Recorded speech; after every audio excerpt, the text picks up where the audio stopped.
शिवम त्यागी, ये सवाल लेकर आपके पास एक बार फिर से आ रहा हूं। कब किस मुद्दे पर यह तय किया जाएगा कि इसमें हम समझा नहीं पाए और हमको नहीं समझा पाने की वजह से रोल बैक करना चाहिए? देखिए, मुझे लगता है दिनेश, किसी भी समय पर समय सीमा मुझे लगता है शायद कोई भी तय कर पाए। लेकिन आप मुझे एक चीज बताइए, जो अभय दुबे जी लगातार इस बात को कह रहे थे और आंदोलन को लेकर बात हो रही थी, आंदोलन हो रहा था, लगातार चला, 1 साल तक करीब चला।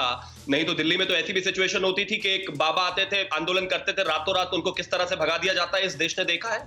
और जहां तक आपने कार सेवकों की बात की, उस बात को समझाते समझाते तो समाजवादी को आज 20 साल से ज्यादा हो गए। 25 साल से बाद उनको समझ में आया कि इन्होंने गलती की। माफी तो हालांकि अभी तक भी किसी ने नहीं मांगी। 90 में जब जिस तरीके से कश्मीरी पंडितों को विस्थापित किया गया, तो उसकी माफिया तो आज तक कहीं से नहीं आई। उस सिचुएशन को किस तरीके से जेकेएलएफ को आगे की माफी आज तक नहीं आई। 84 में 3500 सिखों को इन्होंने मौत के घाट उतार दिया, उसकी माफी आज तक किस तरीके से आई और कैसी आई है वो देश अच्छी तरीके से जानता है। जो हिंट दिया है ना, मोहन जी ने थोड़ा, मैं मनीष के पास जाऊंगा, लेकिन उससे पहले मनीष, आप रवि, आप प्लीज मनीष के पास जाकर बिल्कुल गैदर कीजिएगा। लेकिन एक बात मैं अभय दुबे जी से जानना चाहता हूं। अभय दुबे जी, बड़ा पेड़ गिरता है तो कई जद में आ जाते हैं, हुआ तो हुआ, या अभी जो लोग कर रहे हैं वो आंदोलन जीवी हैं, क्या मेजर करने में कई बार लाइन लेंथ समझने में दिक्कत होती है क्या? मतलब इतिहास से प्रतिशोध ऐसा लिया जाएगा कि मोदी जी किसानों को जीप से कुचलवा देंगे, इसका अर्थ तो यह हुआ। मोदी जी का अगर इरादा नेक होता तो जमीन हड़पने के एक के बाद एक 3 अध्यादेश लेकर आए थे। अभी ईडीआई सीबीआई के प्रमुखों की कार्यकाल वृद्धि के लिए अध्यादेश लेकर आ गए। ये अध्यादेश नहीं ला सकते, क्यों प्रतीक्षा करें? आप सवाल उठा रहे हैं कि किसानों ने अगर कहा कि हमको आप पर विश्वास नहीं, आप सदन में उसको रिपील करिए, फिर हम विचार करेंगे या कल की बैठक में विचार करेंगे। तो अगर इनका इरादा नेक होता तो ये करते। मेरे पास 50 उदाहरण है। 27 रुपए प्रतिदिन औसत आय रह गई किसानों की। ये खुद सितंबर में एनएसओ की रिपोर्ट में मोदी सरकार ने बताया। 74,000 रुपए का कर्ज है। दूध से, पशुपालन से मात्र 16 रुपए 24 पैसे किसान कमाने लगा। 28 फरवरी 2016 को प्रधानमंत्री जी ने घोषणा की थी, किसान भाइयों 5 साल में आपकी आय दोगुनी कर दूंगा। अरे देखिए ना, समर्थन मूल्य पर धान सिर्फ 14% खरीदा गया। आपने जितनी कमोडिटीज है 23, उसका ब्यौरा जारी किया है एनएसओ ने। प्रधानमंत्री जी एक बार तो पढ़ते। और आपने लुधियाना की रैली में, मुझे याद है, चुनाव जब प्रधानमंत्री नहीं बने थे, घोषणा की थी कि ऐसे कमरे में बैठकर समर्थन मूल्य तय किया जाता है। लेकिन इस बीच राकेश टिकैत ने यह कहा है कि कम से कम ये शुरुआत है और यहां से बातचीत हम शुरू करेंगे। जो समर्थन मूल्य है उसको लेकर भी, उसको जो कानून बनाने को लेकर, उस पर भी हमारे साथ मनीष जुड़े, हमारे सहयोगी मनीष। लखनऊ में कैसे इस फैसले को देखा जा रहा है? हालांकि समाजवादी पार्टी की तरफ से भदौरिया साहब जुड़े हुए, वो कह रहे हैं कि बहुत देर कर दी हुजूर आते आते। लखनऊ में क्या आप देख रहे हैं प्रतिक्रिया?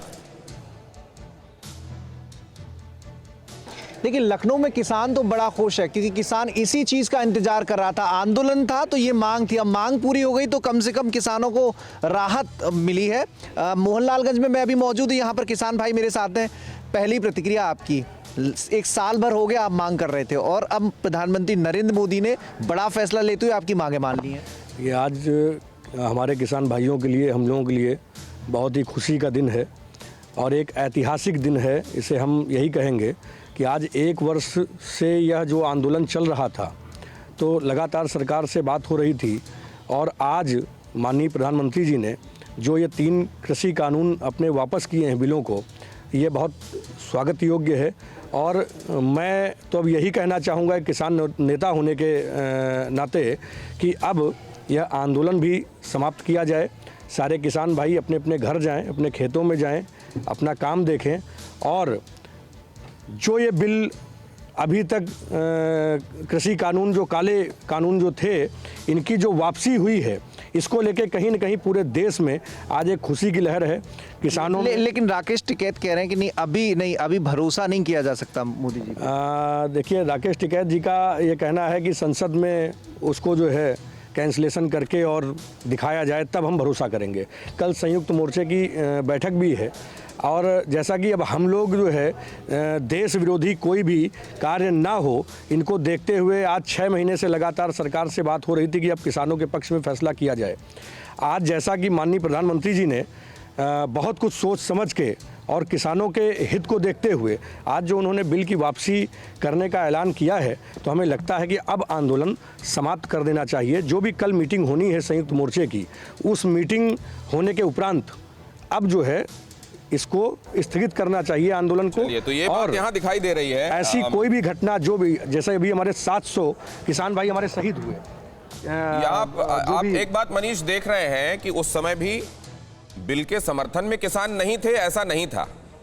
अब बहुसंख्यक किसान क्या समझ रहे थे वो एक डिबेटेबल इशू है, और यहां पर भी देखें अब आगे क्या किया जाना चाहिए इसको लेकर भी राय एक जैसी ऐसा नहीं है, राय अलग अलग भी है। परवाह देश की, सोमवार से शुक्रवार रात 10 बजे TV9 भारतवर्ष पर।